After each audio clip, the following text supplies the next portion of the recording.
नमस्ते दोस्तों, मेरा नाम है संजय दवे। आपका पुनः स्वागत करता हूं मेरे YouTube चैनल एस्ट्रो संजय पीठाधीश में। मित्रों, आज भी हम आपको भगवान नारायण की कृपा कैसे प्राप्त हो और यदि आपके घर में भारी से भारी प्रेत दोष है, पितृ दोष है, तो उसकी मुक्ति आप कैसे करें, ये आपको बतलाने वाले हैं। जी हाँ, जैसा कि आप सभी जानते हैं और नहीं भी जानते तो हम आपको बता रहे हैं। इस बार 2 ज्येष्ठ महीने हैं, यानी कि अधिक मास है। अधिक मास बीच में का महीना होता है। इन 15-15 दिनों के 4 गैप में जो बीच का 1 महीना होता है वो अधिक मास के रूप में माना जाता है। यानी कि 17 मई से लगाकर और 15 जून तक अधिक मास चलेगा। जी हाँ मित्रों, 17 मई से लगाकर 15 जून तक अधिक मास चलेगा। इसलिए आप किसी तरह की कोई चिंता न करें, हम आपके लिए एक रामबाण इलाज लेकर आए हैं। कई बार ऐसी परिस्थितियां होती है कि कई लोगों के पास में इतनी व्यवस्थाएं नहीं होती पैसे की कि वो विधि विधान से नारायण बलि करवा सकें, लीलोत्सर्ग करवा सकें, वृषोत्सर्ग करवा सकें, गया श्राद्ध करवा सकें, त्रिपंडी श्राद्ध करवा सकें और सप्त गया श्राद्ध करवा सकें और मात्र गया श्राद्ध करवा सकें। जी हाँ, इन श्राद्धों में भी कई बार इतना खर्च हो जाता है कि एक आम व्यक्ति के लिए समस्या आती है कि इतना पैसा कहाँ से लाए। कई बार ये भी समस्या आ जाती है क्योंकि इसमें कुटुंब परिवार की आवश्यकता होती है पूजन में, पितरों से संबंधित किसी भी तरह की पूजा में। तो कई बार 4 भाई 6 भाई होते हैं तो वो एकत्रित भी नहीं होते हैं, कहीं कमियाँ रह जाती है, कई समस्याएँ होती है, अनबन के कारण भी बहुत सारी समस्याएँ रहती है। तो उन सभी के लिए आज हम एक बहुत ही अलग और अनूठा उपाय लेकर आए मित्रों। जैसा कि आप सभी को ज्ञात है कि अधिक मास में नारायण भगवान की महत्वता होती है और नारायण भगवान के निमित्त जितने कर्म किए जाएं वो सारे सफलता के सूचक बनते हैं। इसलिए आज हम आपको एक ऐसा उपाय बता रहे हैं कि जिसमें खर्च भी कुछ नहीं है और सिर्फ आपको पूरे अधिक मास में वो कार्य करना है। आप मान के चलिए 1 महीने में ही आपके पितृ और प्रेत दोष या कोई अन्य दोष भी है घर में जो पितरों से और प्रेतों से रिलेटेड है, वो समाप्त हो जाएगा। पितृ और प्रेत दोनों मोक्ष चले जाएंगे। पितृ मोक्ष में जाएंगे, प्रेत पितृ योनि में आके फिर मोक्ष जाएंगे। इसलिए मित्रों, 17 मई से लगाकर 15 जून तक अधिक मास चलेगा। अब करना क्या है? बहुत ही सरल उपाय है। मान लीजिए कि आपके घर में आप अकेले हैं, स्त्री है, पुरुष है या बच्चे हैं और आपके हस्बैंड या परिवार वाले बाहर कमाने जा रहे हैं तो भी कोई चिंता का विषय नहीं है। जिस दिन अधिक मास प्रारंभ होगा यानी कि 17 मई को, उस दिन क्या करना है, एक श्रीफल लेना है मित्रों। जी हाँ, श्रीफल लेना है। वो ले आइए बाजार से, बड़ा श्रीफल जिसमें पानी बहुत ज़्यादा अच्छे से बचता हो, और एक श्रीफल और ले आइए जिसमें भी पानी इसी तरह से बचता है। यानी आपको बाजार से 2 श्रीफल लाने हैं फुल पानी वाले। अब वो श्रीफल लाने के बाद आप घर में एक शुद्ध स्थान पर उनको रखिए, कहीं पर टेबल कुर्सी पे, और पूरे घर में गंगा जल का छिड़काव कीजिए। यदि आपको मंत्र आए तो ठीक है, और मंत्र नहीं आते तो आप YouTube में या गूगल में भी ये मंत्र लगा सकते हैं कि ओम अपवित्रो पवित्रो वा सर्वावस्थाम गतो विवा यह स्मृत पुंडरीका शब्बायांतर शुचि। ये सिंपल सरल मंत्र है जिससे पूरे घर में शुद्धिकरण हो जाएगा मंत्र से। और कुछ भी नहीं आता है तो आप संबोधन विभक्ति में, क्योंकि हर व्यक्ति को मंत्र नहीं आते हैं, तो आप संबोधन विभक्ति में पानी का, जल का, गंगा जल का छिड़काव करते करते आपको मन में प्रार्थना करनी है कि हे देवी देवताओं, मेरे इस घर में शुद्धता लाइए।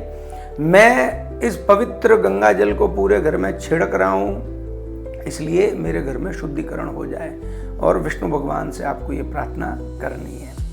इतना करने के बाद सर्वप्रथम आपको भगवान के स्थान में भगवान श्री गणेश जी का दीपक लगाना है और उनसे भी आप बिना मंत्र के, या फिर मंत्र आता हो तो प्रार्थना कीजिए कि मेरे इस कार्य को पूरे महीने में करने वाला हूँ, जिससे प्रेत और पितृ सद्गति को प्राप्त होंगे, तो आप हमारी सहायता करें और इस कार्य में संलग्न रहकर हमारे इस कार्य को सफल बनाएं। सिर्फ ये प्रार्थना करनी है, क्योंकि पितृकर्म है, इसलिए इसमें सिर्फ गणपति भगवान का दीपक लगाकर हम सिर्फ प्रार्थना ही करेंगे।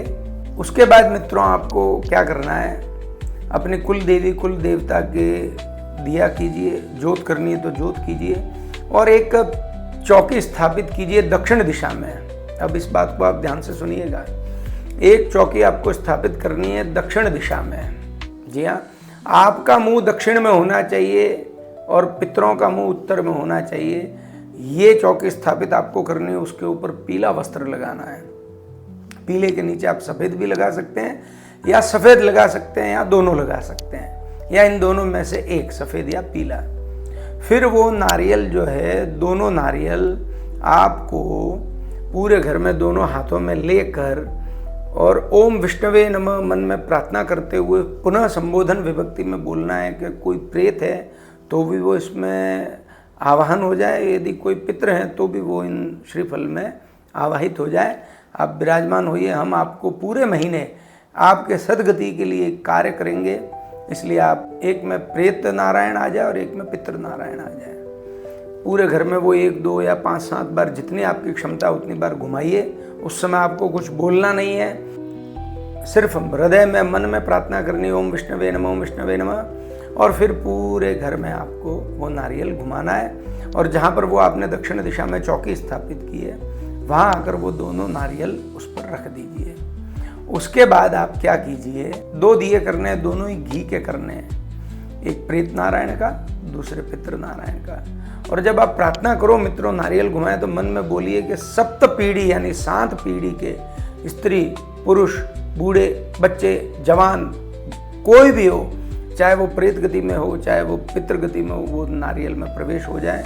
हम आपके सदगति के लिए पूजन कर रहे हैं। फिर वो नारियल आप चौकी पर रख दीजिए, 2 घी के दिए लगाएं, और फिर प्रतिदिन आपको अधिक मास में एक काम करना है। जैसे वो दक्षिण दिशा में स्थापित है तो आपको उनकी तरफ देखकर प्रार्थना करनी है, और शाम को यानी संध्या काल के बाद रात्रि में 8 से 10 के मध्य में आप सब परिवार बैठ जाएं तो भी उचित है, और यदि कोई 1-2 भी बैठ जाए तो भी उचित है, और सिर्फ अकेले व्यक्ति, पुरुष, स्त्री बैठ जाए तो भी उचित है। ओम नमो भगवते वासुदेवाय के निरंतर जाप चलने दीजिए। ओम नमो भगवते वासुदेवाय आप बोलते रहिए, सभी जने मिलके या सिंगल कोई भी एक, ओम नमो भगवते वासुदेवाय बस बोलते रहिए। और जैसे ही 1 घंटा हो जाए या 1.25 घंटा हो जाए, ये आपको मित्रों 1 से 1.25 घंटे तक लगातार बोलना है। ठीक है। उसके बाद आपको पुरुषोत्तम मास के पाठ पढ़ने हैं प्रतिदिन 1-2। जी हाँ, पुरुषोत्तम मास के पाठ प्रतिदिन आप 1 पढ़ेंगे तो और श्रेष्ठ है कि भाई 1 पाठ पढ़ लिया, और प्रतिदिन के हिसाब से 30 दिन के 30 पाठ हो जाएंगे। तो मित्रों, पुरुषोत्तम मास का प्रतिदिन 1 पाठ कीजिए, 30 दिन के 30 पाठ होंगे। ये प्रतिदिन आपको रात्रि में 8 से 10 के मध्य करना है। सब परिवार के साथ कीजिए या फिर अकेले कीजिए।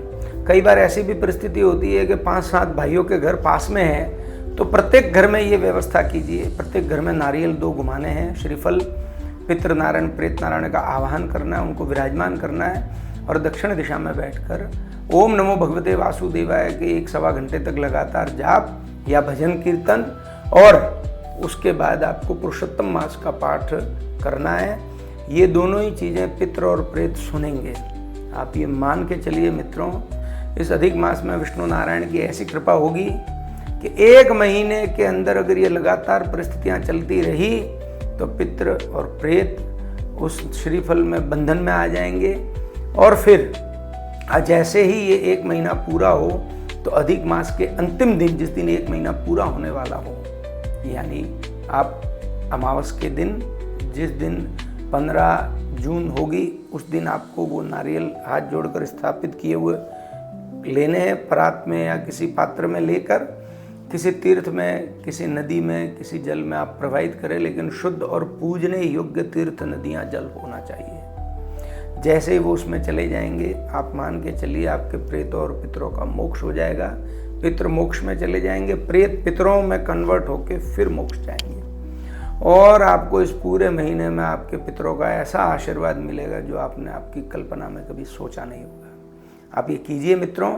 अधिक मास कोई रोज रोज नहीं आते हैं, हर बार कुछ वर्षों में आते हैं, तो आप ये कीजिए, आपके पितरों को मोक्ष मिलेगा और आपका भी कल्याण होगा। आपके घर में से बीमारी चली जाएगी, सारे दोष समाप्त हो जाएंगे, धन धान्य की वृद्धि होगी, वंश की वृद्धि होगी।